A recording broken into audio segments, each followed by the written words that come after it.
Hello, folks. Welcome back. This is Chris in Central Pennsylvania. There's a lot of panic among some South African refugees freaking out over the loss of handouts, specifically the Supplemental Nutrition Assistance Program, SNAP, or food stamps and medical care. Now, let me talk about this. First off, throughout this whole process, I've heard so many South Africans say, we don't want handouts. We are self-starters. We'll be fine. We don't need handouts.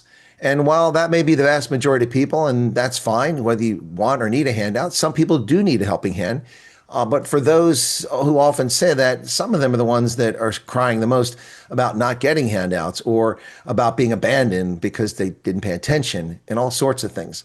Well, let me talk about this because it's become a big issue right now for some South Africans who want to come to America. Now, prior to the enactment of the One Big Beautiful Bill authorization, U.S. citizens and certain lawfully present non-citizens have been eligible for SNAP benefits, food stamps, if they met other income and non-financial requirements for the program.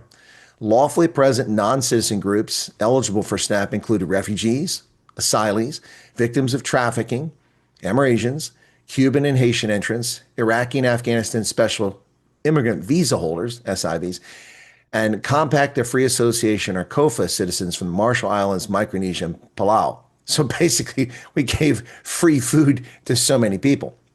But under the new law, only lawful permanent residents, people who have green cards, can get those benefits. And this is according to the National Immigration Law Center. In addition, Cuban and Haitian entrants and people here under a Compact of Free Association with Palau, Micronesia, and the Marshall Islands will also still qualify. For everyone else, Medicaid coverage and the Children's Health Insurance Program are expected to end in 2026. Medicare eligibility will end at the beginning of 2027. SNAP eligibility goes away immediately, although details about it and when that happens remain unclear as some people are still getting the benefits. Now, lawful permanent residents, or LPRs, those are green card holders, remain SNAP eligible population, and refugees and asylees regularly apply to adjust their status to LPR or green card status. But now I understand that the rules are coming out. In fact, those SNAP benefits will end for refugees. But if you have a green card, you can still get it. But let me tell you the impact of this, okay? And I'm going to explain to you why my empathy is pretty low for some of this. I appreciate the situation, arriving somewhere, not having cash, and needing food. But we have refugee assistance centers and agents, and I'm not aware of many people who've been left starving. Food has been brought to them until they get a start. And that's one of the reasons why they're getting rid of this refugees. Whether it's fair or not, I'm not here to argue. But let me relate this story that appears in the New Hampshire Bulletin. B, that's how they identify this person, said he left Cameroon 9 years ago because he was scared for his life. Authorities in the West African nation threw him in prison because of his sexual orientation. Now, remember, this is exactly what I talked about, how people can become eligible to become refugees to come here or asylum seekers because their life is in jeopardy. And B's 39 now, and he doesn't want to be identified by anything other than initial. But he arrived in the U.S. with almost nothing. Last year, in 2024, he was granted asylum for a Supplemental Nutrition Assistance Program, or SNAP, food stamps, to help him get by. But now, as I mentioned, most refugees and asylees who enter the country legally, including this guy, are no longer eligible for food stamps because he's not a permanent resident. The change is part of the One Big Beautiful Bill. And that became law on July 4th. Now, this is what B says. I think it's unfair. I understand that there are some people who abuse the system. There are also people who are in need, and cutting help for families like mine, not being able to get the help, it will be very difficult. Well, B, you've been here for 9 years. You still want to live on food stamps? I've talked to a dozen South Africans that have been here for 3 months or less, and they have jobs. They're not on food stamps. Why are you on food stamps after being in America for 9 years? And being eligible for food stamps for a year now? Why haven't you worked your way off of food stamps? Why do you get a free ride? What is the holdup? Is there something special about you that you're entitled to something? Are you physically incapable? It doesn't sound like it. That part of the story isn't shared here. Now, those who support the change in law note that refugees and asylees can get permits to work. Yep, instantaneously. Well, not instantaneously for asylees. It takes 6 months or longer. But for refugees, it's like that. And that there are other sources of support for these folks. It's not like they've been dropped off in this country with no support system, said Jessica Vaughn, Director of Policy Studies at the Center for Immigration Studies. It's a nonprofit that backs stricter immigration rules. They have sponsoring organizations that are helping them get settled, and they have work authorization. So they really should be moving forward towards self-sufficiency with support right out of the starting gate. And they should be moving ahead to obtain green cards, which refugees can apply for within the first 12 months. But critics argue that the asylees and refugees who are extensively vetted and have a legitimate path to citizenship can wait years for a green card, which entitles them to a wide array of benefits. Well, why are we focusing on giving people handouts? How about helping them get jobs and be self-sufficient and contribute? Now, they also say community organizations that provide aid to asylees and refugees are stretched thin. This is a true statement. Absolutely. Without food stamps, they say many refugees and their families would not have enough to eat. Now, I find that questionable, but I understand the point they're coming from. So let's return to the Cameroonian who is unhappy that he's no longer getting a free ride. B said he applied immediately for asylum when he arrived in the United States in 2016, a decade ago, but that he had to wait months for a work permit. So he waited several months to get a work permit. Let's say he waited a year. That means he's had 8 years of work. He said he survived by doing odd jobs such as cleaning homes and delivering food and got by on very little. So you had a work permit for 8 years and that's the only work you could find? Really?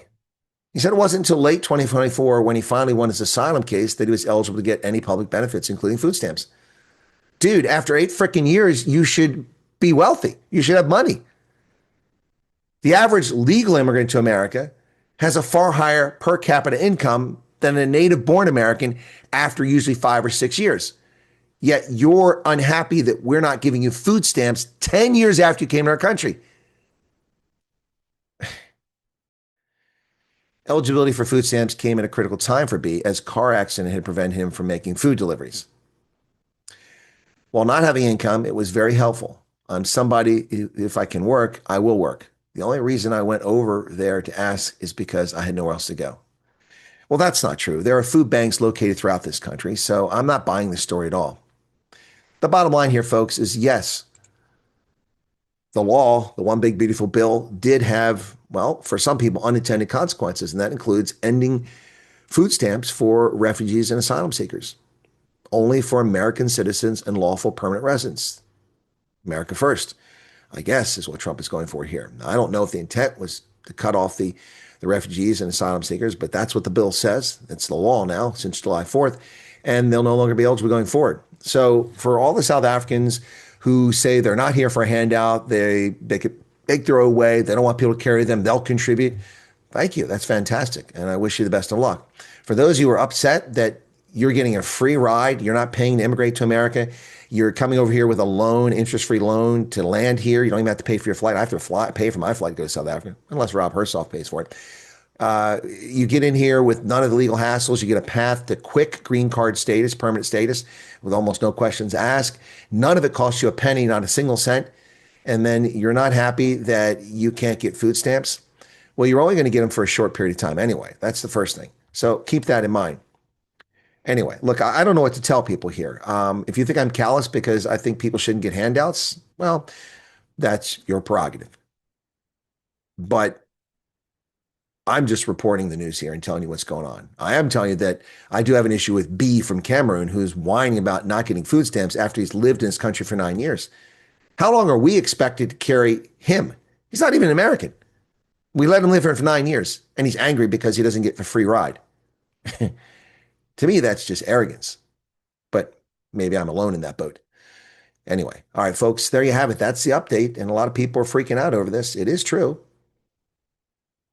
But if your reason for coming to America is economic migration, you shouldn't be a refugee. If your reason to come to America is because you can't make it in South Africa, you shouldn't be coming here. If your reason for coming here is you want handouts, you shouldn't be coming here. The only reason you're becoming to America is you suffer from unjust racial persecution, which plays out in so many ways.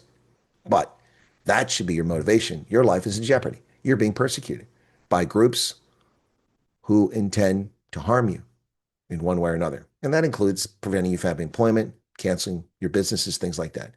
So if you're suffering from unjust racial persecution and you want to get in the program, put a statement of interest in. Your business, not mine. Best of luck. Cheers.